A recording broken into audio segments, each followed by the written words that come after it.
Okay, I think we're going. So welcome to the first office hours of July. Welcome to July, everybody. Rick and I wanted to talk a little bit about things we've been working on the last 2 weeks since we talked last, but I'm thinking it's a really great opportunity to talk about what it means to be or to have a service-based or service-oriented architecture. And so we have this handy dandy little picture here, kind of to show the workflow. Can everybody see my screen? Can everybody Yep, hear we've me? got your screen. Yes. Okay, perfect. All right. And so this is a really good visual on how all of our systems work together. And I've got it up as big as it'll fit on my screen. But you can see here, hold on one second. Let me do something cool. Maybe. All right. Here, we have the WFDSS fire decision support, and you can see all the things that feed in and some of the things that feed out. And we all have different ways to talk about the way that we're using services. I like to talk about it like we're ordering a pizza. So we order ingredients from FEMS, we order ingredients from Landfire. We put the order together and push the button, and then we send it to FMSF that bakes the pizza and sends it back. So this is specifically for analysis, and that's mine. But another way to think about it is that all these pieces are modular. And so Wes talks about it like if maybe a campground where you have all the infrastructure and you can take out this module and replace it with something else, and the workflow will all just stay the same. So both are true for different ways. And so one of the benefits of this is that it creates a huge efficiency. So we are not duplicating data. We have the most recent systems to work with, most current science, all of the things, and it gives us the ability to be in real time as much as possible, as much as the other data sources allow us to be. But there are limitations, I guess we'll say, or challenges, is that when one piece of this architecture is offline or unavailable or changes, that puts a hitch in all the other pieces, clogs the pipelines, as it were. So here's just, and so this is, I can put this in the chat too, but this is the release notice for the Fire Modeling Services Framework version 2, which we are integrating right now into WFDSS. So if you want to find out more about FMS F2, I'll put that in the chat. But Nicole used this diagram and I like it, so I brought it in. So Rick, I don't know if you're available to start on what kinds of things happened last week. Well, like you kind of alluded to last week, we got some reminders of some of the drawbacks of being reliant on a bunch of other systems. Where the old WFDSS system was very much siloed, it copied data from a lot of other places, kept its own internal copy, and so was very slow to respond to different changes. It at the same time was able to function in the absence of some of those other systems, and we are running into that drawback at the moment, or over the last week. So over the past week or so, we had a NIFC AGOL ArcGIS online outage, and that greatly impacted our ability to display map unit, display shapes on our maps. A lot of our services for things you produce in WFDSS get pushed out to AGOL and then brought back into the application for display, so that they can be shown in other systems as well. But so that impacted us, as well as a lot of things in the agency for a few days there. We also saw some issues where we had a change in the Landfire system. impacted our ability to generate landscapes for fire behavior analysis. Landfire rolled back some of those changes while we get things set for them, and those should be going back out this next week. We had an issue with an update from the FEMS weather system that gave us some issues in being able to get weather for fire behavior analyses. And we also saw an outage over the weekend fire modeling services framework. Their support contract currently doesn't have any after hours support. And that's something they're looking to remedy in future, but it meant that when things went offline over the weekend, they were stuck until Monday morning. So we had some drawbacks from connected systems. However, we also saw some positive things for connected systems as well.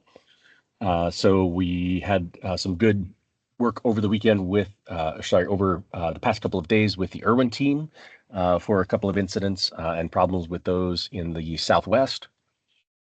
Let's see. We've had a couple of meetings with the teams from Landfire and from FEMS about some adjustments to process to avoid impacts like we saw, and to make some improvements for how we show things in future. So we're also looking at some down the road plans to make things a bit more resilient by looking at some alternative sources for some of this data. For instance, a backup source for weather if FEMS is unavailable. So some good reminders of how to maybe be a more resilient system when we're connected to a bunch of other stuff. But that has been the somewhat bumpy week that we've had. And with that, our goal is to keep our users informed and to do whatever we can do to keep you all going. And so you may have received an email, like I think it was Saturday night. I sent it at 9:30 or something like that, about the outage with FMSF. And until we have notifications available within the application, we're trying to work around other ways to do that. So you may get emails. We can send out bulk emails to all users using one of the functionalities in FAMOth. And so sometimes they'll come from do not reply, NWCG, something, something, something. Sometimes they'll come straight from me if it's easier, if I want to target a specific role within the application or within a different instance. So say I just want GAEs or I want anyone who's an analyst. So analysts, GAEs, and support. That's who I reached out to this weekend. We also reach out through the newsletter. I actually have one that I need to publish here today, send out tonight or tomorrow morning. And that's going to go to everybody who's ever had a WFDSS Classic account, as well as those people who have subscribed or unsubscribed, as it were. And another way that we're thinking about how we can reach users is if you go to our WFDSS homepage, we've added in a new section here, WFDSS alerts. And so these are going to be some, like, hopefully we'll be able to respond in a quick manner and post things here. These may be known issues also, like, so this one is a known issue that you can create an incident point using the new incident map widget, but you can't associate it with a decision. And we were creating those those incidents in classic training. But now that classic training is offline, folks need a way to get around it. So we've posted some of the ideas or some of the requisites to get a new incident created in one of the other connected systems. But we think that we can start posting other alerts here. There are alerts in FAMOth here, these user notices, but I don't believe that, well, this is in dev, but I think the only user notice and the other is WIM's end of life. So we're also looking at having a shared mailbox that all the SMEs can get to and answer questions so that we can track it. In the longer term, it'll probably be next fiscal year, looking at actually having a full support system. Like, so you can send an email to us or you can call in and we can track all that stuff in a more professional way, and make sure that we're providing folks with that.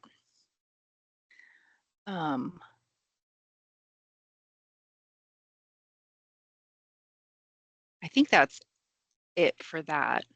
I mean, there's a lot of word of mouth, and I know that when we knew that, especially over the weekend when FS Pro went unavailable, we'll say, that folks reached out directly to the GAEs that they knew were actually creating analyses. And so that's another way that we're trying to make sure that folks are in the know. Yeah.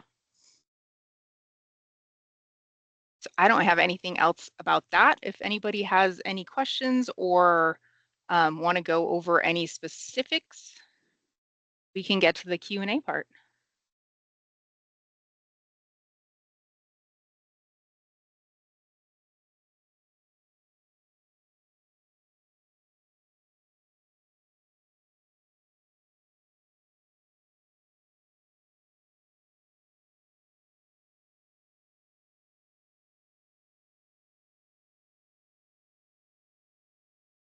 Well, if nobody else has a question, I do.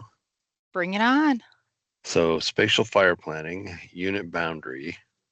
Did you talk about that already today? We didn't talk about it today, and that actually, I don't have a lot of information about spatial fire planning. That would be the call after this, but I think that Susan canceled it because Jonah is out. It's not actually, it's the WFDSS side of it when it pulls the unit boundary into WFDSS. Okay. Okay.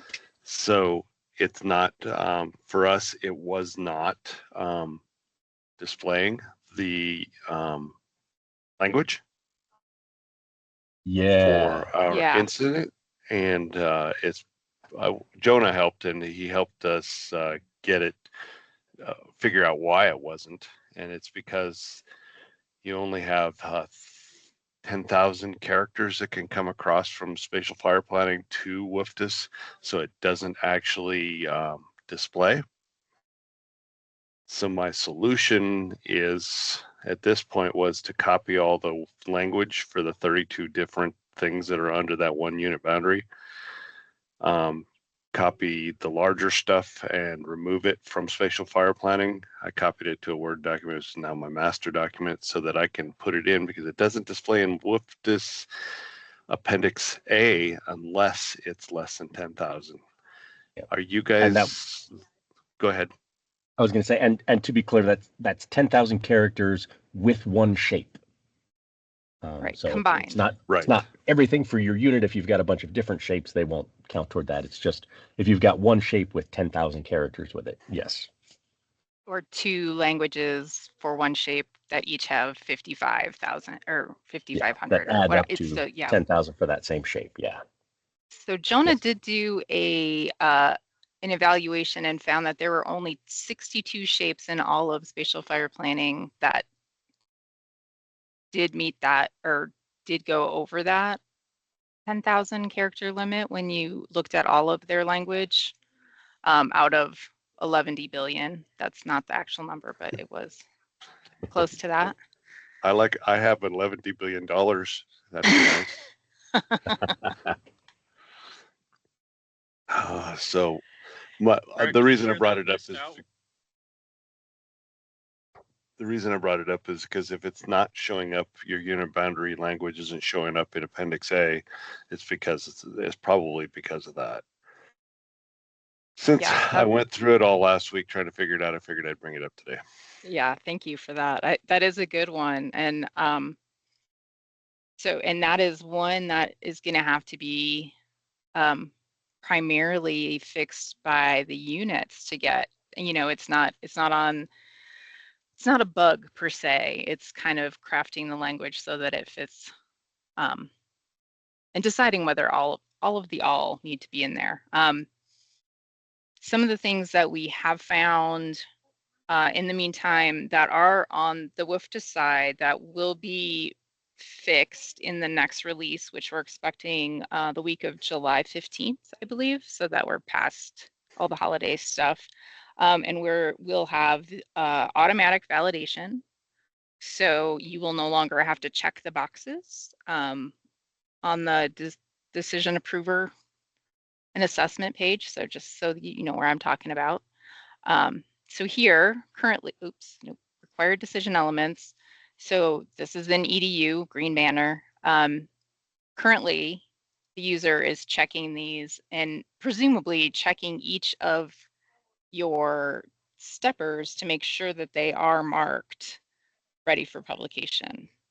If a stepper is not marked ready for publication right now, that will not go into this is a bad example because analysis doesn't, but so relative risk would not be printed in the PDF of the decision if I didn't have this marked here ready for publication, even if I do mark the box.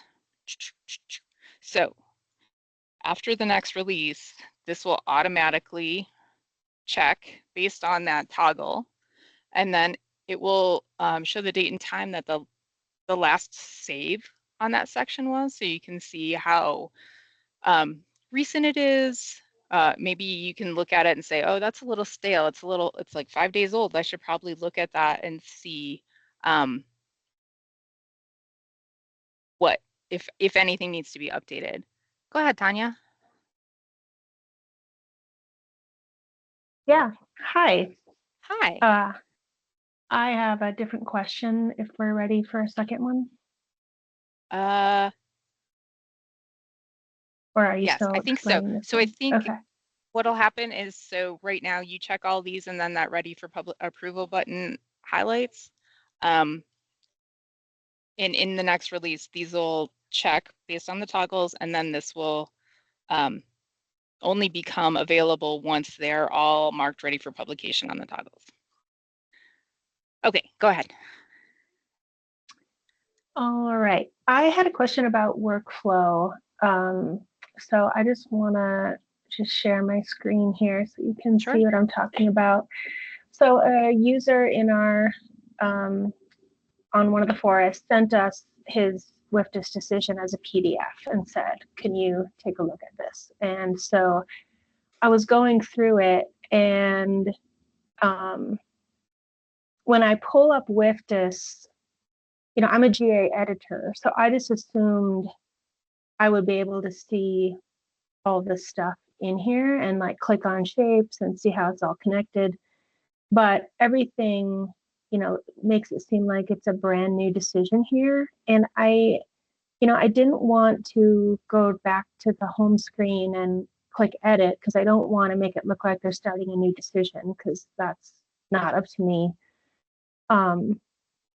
So anyway, I guess I was just wondering, since I'm a GA editor, why don't I see the things that they've already entered? So if you scroll down on that screen, and it's going to be true of the strategic course of action too, if you click on that first accordion and Right you here. click on one of those, yep, you click on prospect peak and then scroll back up. Okay. Oh, so you have to click on it for it to come into here. Yeah. Oh, that's the part I was missing. And so, yep, Okay. it'll show if it's included in decision, but you can also, from that same accordion, export the CSV, and you can look at what's in each. So another Right CSV tip is that if you don't have the right-hand panel expanded, yep, it won't show those columns that are not shown. It'll only export what's shown on the right-hand panel. So now it'll export everything.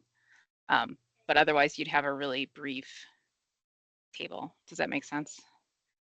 Yeah, I think so. Expand it before you export it. Yep, that's right. And so there's probably, like where it says the strategic assessment narrative, you can see that some of it looks truncated, like it's not a full sentence. And that's just because it's truncated for this table. But when you export the CSV and look at it, like in Excel, you'll be able to see all the text. I see. Okay. Okay. And then, so when I'm looking in here and I see strategic COA name, and then I come over to the decision, the strategic COA name is the same as the strategic assessment name? Or Now, not? it would be your strategic course of action tab. So it's the next tab over. Okay. And then here you're So, going to do the same thing. Scroll down to the bottom and click on that bottom accordion. And okay, if you so the click on strategic, that, okay, it yeah, should populate above. okay, so that's the part I'm missing, is this clicking. Okay, so the strategic COA name is full suppression, and when I go to the PDF, the strategic COA name is full suppression. So this box is being read from this. That's correct. As Yeah, well as the okay. boxes beneath it. There's like 6 boxes beneath it, I Yeah. believe. This. Right. Okay, thanks. I was just missing that step. I appreciate it. Yeah, no problem. Anybody else have anything?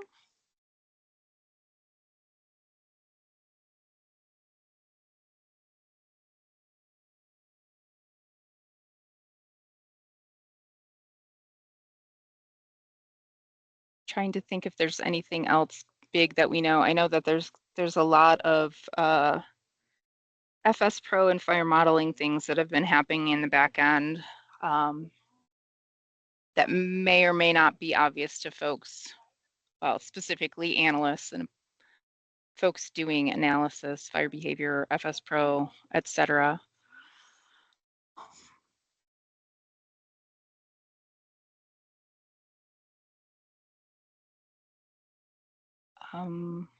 Let's see.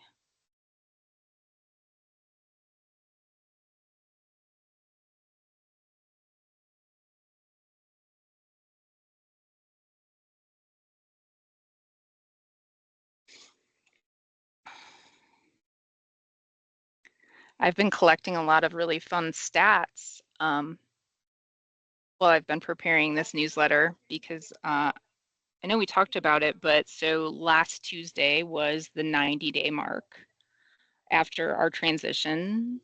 So WFDS NextGen has been the official system of record for, and it's just WFDS now, for a little over 90 days now. And so looking at the users and the increase in users, like we've had a 58% increase in the last 45 days because we did some analyses on the first 45 days. So 50%, 58% increase in self-certified approvers in prod. So we're getting more line officers in and they're getting their accounts set up so that they can be approvers in decisions. We more than doubled the number of initiated or the incidents with initiated decisions. And then in terms of our help resources, we've had in the last 90 days, so starting with March 26th, which was our release day, we've had 3.1 thousand, so 3,100 plus views on our YouTube page. And so 75% of that has been WFDS specific, and 20% of that was spatial fire planning. And the other 5 was just some other miscellaneous things that are also hosted on our YouTube page. 3,700 hits on our homepage, I believe.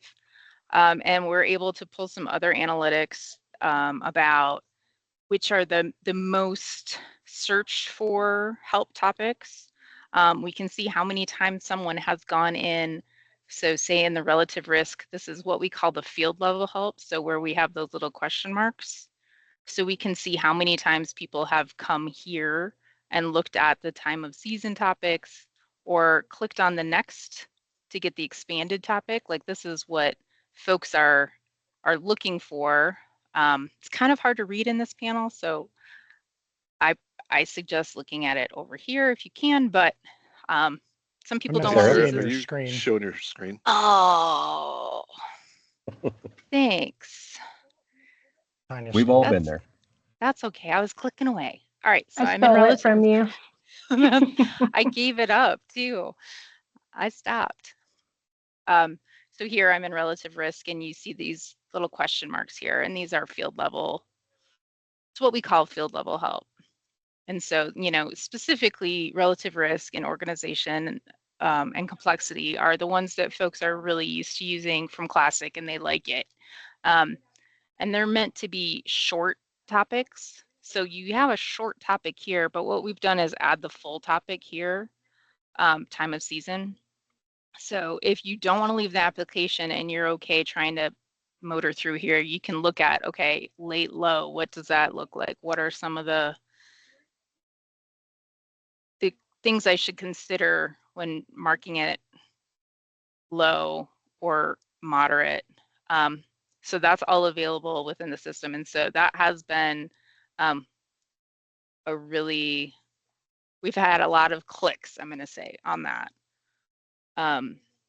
Obviously user support, because you can get there from here, or you can get to user support from here, or you can get to it from here. So we have a lot of clicks on that as well. System access, which totally makes sense. And then in terms of like, we can also look at what kinds of phrases folks are looking at. And the number one phrase in the last 90 days that has been put up in the search bar is management action points.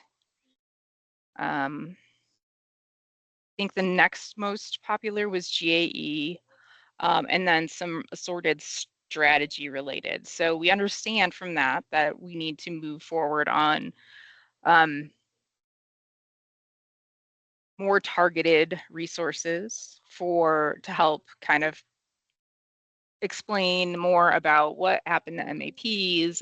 We've talked about micro videos, and we've got a schedule based on what kinds of things are coming up in these analytics.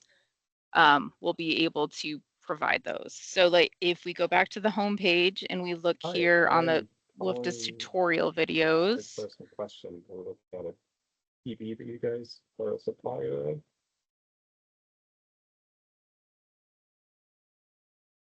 Mike, your mute is on. Yeah, was that for us, Mike? Oh, not for me. So in these WFDSS tutorial videos, I'm actually going to make another playlist in here where we'll cross post, but down past the office hours, you'll see some that are only 3 to 5 minutes, even shorter.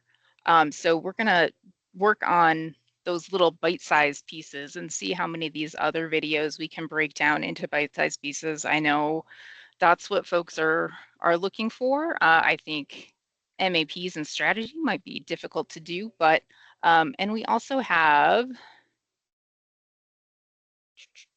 if you look at our playlist here on the page, we have the WFDSS workshop videos. So these are the videos. Hey, there's Rick. These are all the videos from the workshop that we did in conjunction with the RIST workshop. So these are the topics, and I am going to still bring over the videos. Billy said it was okay to cross-post those, and so I'm going to share the ones that were related to WFDSS from the fire behavior workshop. So we'll have those all in generally one place. They'll be on our channel, and I would love to like tier playlists, but that's not how it works. So stuff's going to be cross-posted. Okay, now I'm going to stop sharing unless there's anything else that you guys want to see there. And I'll let you guys tell me what else you want to talk about. Go ahead, Mark. So going back to my subject, my question is how many characters can each one of the documentation squares under strategic assessment, how many characters can that hold?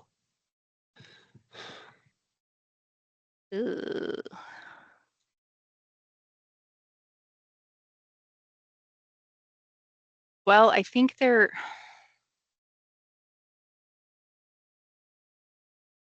different because I think there is no limit to the characters in the CSV boxes or the CK5 boxes. So I'm gonna go back to my. So if we're here and we're looking at this relative risk, you got me? Have I turned it back Yes. on correctly? Okay. I don't think that there's a limit there. The issue is that that's not where the language is coming from for Appendix A. That's coming from the spatial fire language. If you put a lot of photos in here, it may change where the page breaks are in a PDF. And you might end up with some mostly blank pages, but I don't believe that there is, or it's like I've copied and pasted a whole long-term analysis reports in there or season ending reports, like copied and pasted just the text in some of the images, and it never maxed out. So I don't feel like there is, but again, it's what you want to document and what you want people, what you can do doesn't mean that's what you should do. Thank you. Yeah.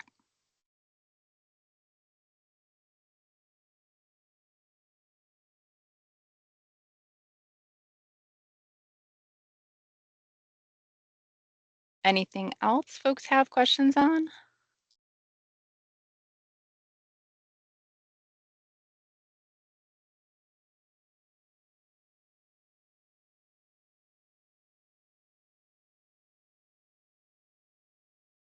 I'm here for the next half hour, so if anybody's got anything they want to ask, let's do it.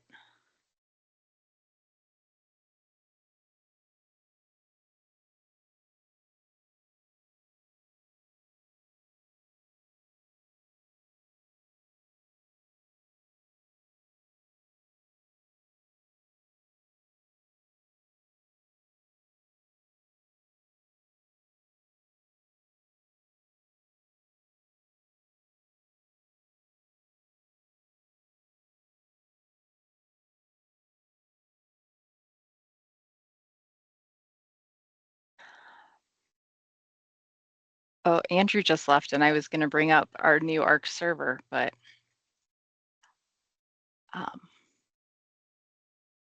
we are working towards getting updated on some of our back-end software servers, Arc things, to help us integrate more quickly with systems as they come online. Some of those have been forced because of some of the other things that Rick talked about, other systems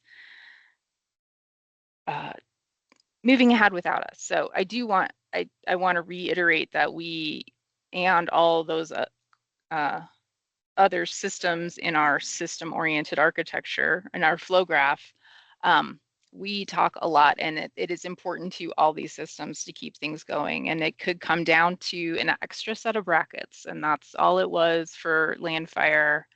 That made it really difficult to try and request a landscape with no edits, which just one set of extra brackets. So every time that we talk, we understand that we need to talk more. And, you know, I think in time, we're going to start seeing double-ended arrows here. So we will write to Irwin. NIFS is going to take some of our data. Oopsie daisy. Back to NIFSI, AGOL is going to host some. So I think we will start adding some extra two-way arrows. You can see like FAMOTH or FMSF, we have a double-ended arrow. I think that's the biggest one for us. But yeah, we're all in it together. So, and we all want each other to succeed.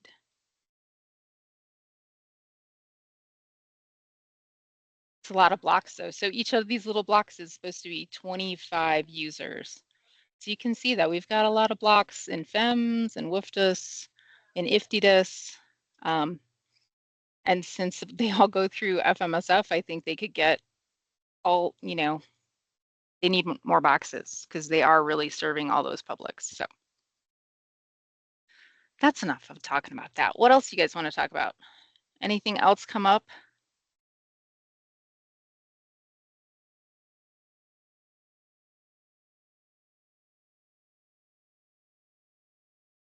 Even with the holiday weekend, we do still have our developers that will be on call over the holiday weekend. The WFDS on call, that phone is staffed through the weekend. So we're still here for you guys during the holidays, obviously.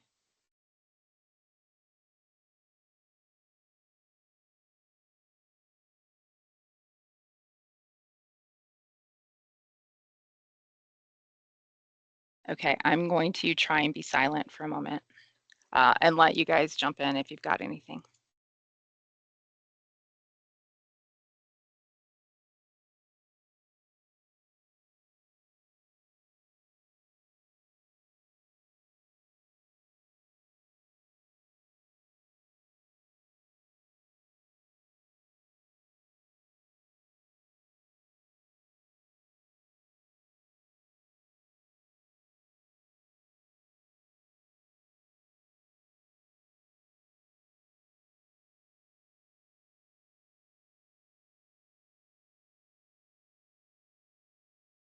Yep, couldn't do it. So Kim put in the chat for folks that can't see, and probably when it goes to the video, the chat won't be available. So IFTDIS is available for MTT if needed and FLAMAC Basic. IFTDIS help is the help of all helps. It's the best help out there. And we can only strive to become what IFTDIS help is. So I think that's a route that folks can take if they're in a pinch, or if the desktop applications aren't working for them, or if that's really just where they're more comfortable. Thanks for that, Kim. I like that Mark put in the bat symbol for my bat phone. And I dropped the link in for the release flyer for FMSF2.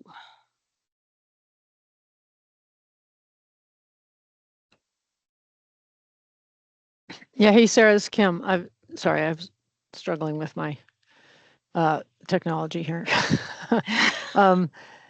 Yeah, so MTT is working great, and IFTDIS, we've had quite a few folks in there running MTT for fires, which is totally cool to do. I will also mention that you can download landscapes out of IFTDIS to put them into FlamMap desktop. If you're having trouble getting a landscape for some reason, that's another avenue to go. You know, for landscape access, if you're running, say, near or Farsight and desktop FlamMap. And we've got the new year-to-date fire perimeters in IFTDIS now, although for some reason I can't get them to turn on at the moment.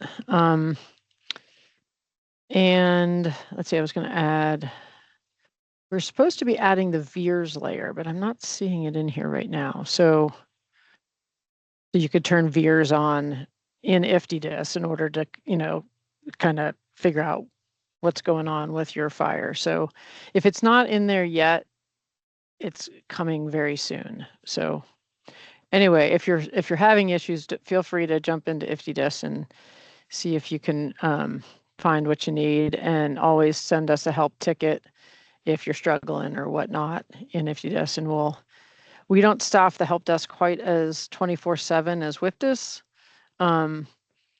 but you could send a ticket into the IFTDIS help desk, and if someone's around to grab it, we sure will. And you can do the same, you know, whatever ways you're trying to get help from WFDS. Sometimes we can sort of, you know, phone a friend and get somebody online to help out. So don't be afraid to ask if you're having issues or things. I'm sure it's going to start getting busy here very quickly. Thanks for that, Kim. IFTDIS is great. I will say, well, the WFDS help desk is not 24/7. We are. Well, right. It's not 24/7, but 8 to 8-ish. Depending yes, on 8 to how 8, 12 hours-ish. Yeah. motivated. Nobody's getting up in the middle of the night for WFDS smoke jumper reply callbacks. So No.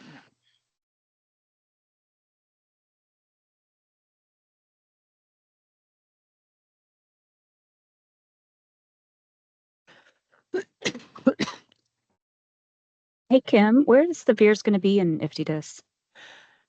that is a really good question. I was just looking through the layer list here.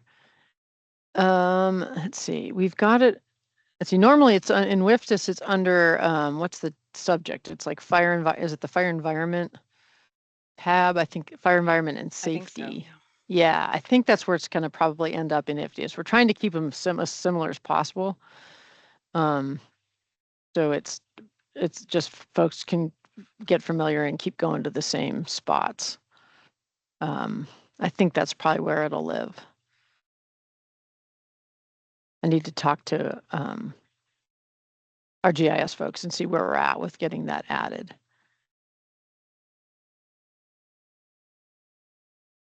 Yeah, I'll find out. We're going to send out an IFTDIS newsletter as well here pretty soon. So when I get some dates as far as expected, we'll put that in the newsletter so folks can at least get a ballpark idea when that stuff's expected to show up.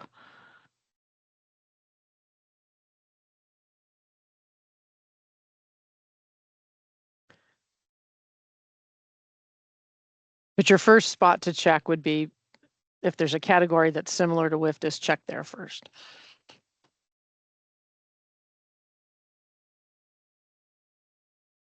I've got nothing. Oh, that's what I was looking for. Look at you go. Yeah, it's not quite in there yet. But we do have the new fire perimeters in year to date, so that's under disturbance history. Is it the? Yeah, so you've got a couple. It's that one. The interagency. Yeah, with the WFIGs. The WFIGs. Oh, yep. There's the year to date and the 24. Yep. Oh, I can't get year to date to turn on my. Oh, there it goes. I think it's working now, sort of. The bandwidth at NIFC is amazing. You guys should come work here. It's really great. Back to the office is working out just swell here at the Interagency Fire Center. Everybody. We're all doing great. Like, I know that's not this year's fire, is it? Yeah, that's 24, so. Oh, I clicked on the wrong one. Yeah, it comes in as like a dark red blobs. You might have to, it might be a zoom thing too, where you have to zoom. There you go. There you go. Yeah. Had to go somewhere where there were fires. Yeah, exactly. Very nice. That's really cool. Remind me, what's the difference between WFIGs and IFPH? Oh, that's a good question. I am not the data person. It seems like if there's both 24, would it have overlap? Or it should. They should be darn data. Close. Okay. Yeah. It's mostly a matter of some different agencies that put their perimeters in. So, and if I remember right, it's the differences are in BIA and state agencies. So there should be a lot of overlap between them. Yeah, they should be darn close. But if for some reason one of them's not showing up and you're like, oh, that should be there, then try the other, because it's where it's like the diagram that Sarah was showing with all the systems, sharing data and stuff like that. So they're not entirely synced up in the fire world as we would like them to be. And so we have to have multiple sources for now.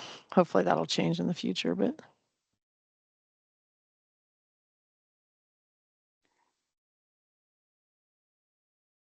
Cool. But we do have quite a few of the RMA dashboard layers, like snag hazard and PCL, SDI, those are all in there too. So if that's helpful for what you're doing in IFTDIS. We don't have the the incident data layers yet, you know, as far as like the stuff coming in from the ISAP stuff. That's not in IFTDIS yet, but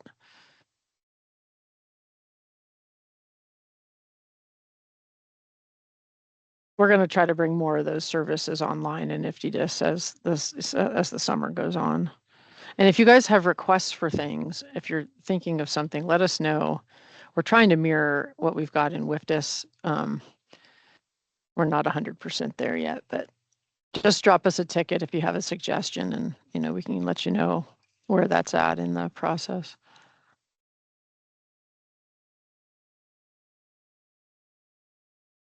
Thanks, Kim. It's always fun to click around in IFTDIS and try and remember how it works. Yeah.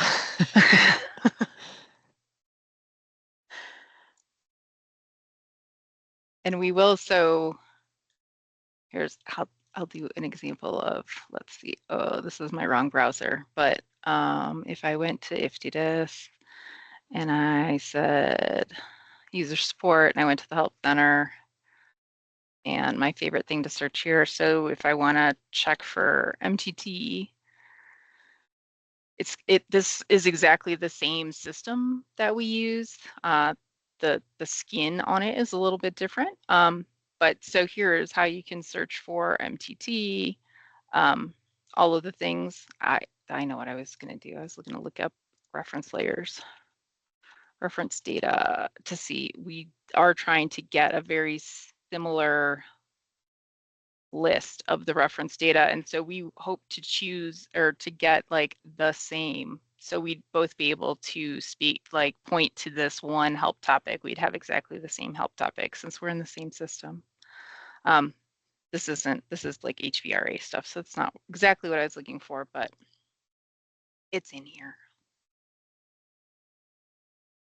But that's one of our goals moving forward, is just to try and maintain the same data sources, so that, and even just talking about the way that the fire behavior analyses are run, to be able to use and leverage that IFTDIS topics if they are consistent with the way that WFDSS works, and vice versa.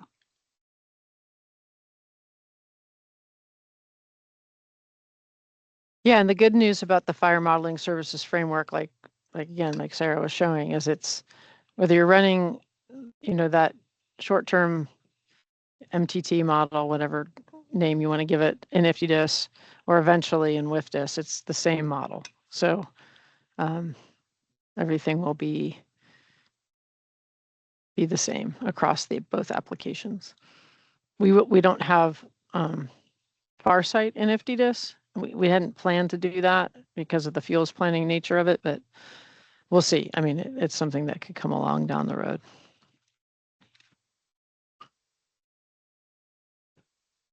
But you can expect that if a model is brought into both systems, it's the same model.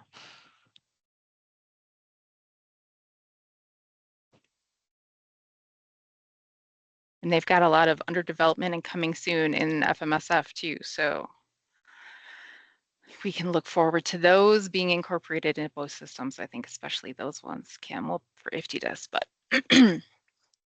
exciting time. See how great it is to be a connected system?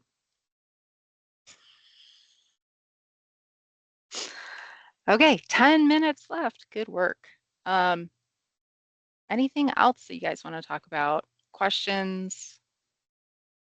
Comments? Speaking of comments, so another stat is in the last 90 days-ish, I think, suggestions that have come into the feedback form. So not necessarily reporting bugs, but kind of where folks go in and say, you know, this works this way and I don't love it, or I really like this and I wish it just also did this other thing. I believe we've had almost 90 individual feature requests there. So a lot of good input, and that's where, you know, that's driving and prioritizing both the way that we work through the features is what folks are asking for and what's needed from the field, not just what we think the field needs, but what the field's actually saying. And that also drives like the analytics for the homepage and the help system is, you know, figuring out where we need to prioritize energy to get a lot of that information out. So thank you for using it, because that helps us tell, you know, get you what you need.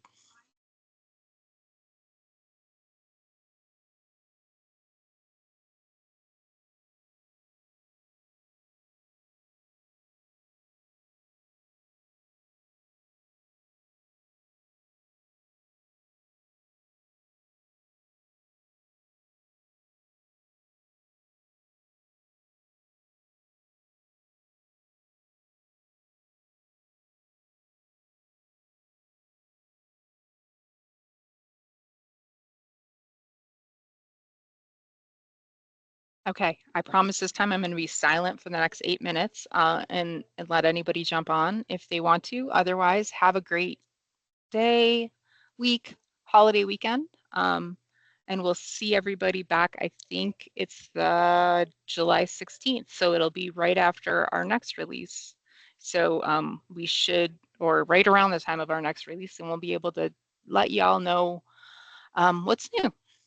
Thanks for jumping on.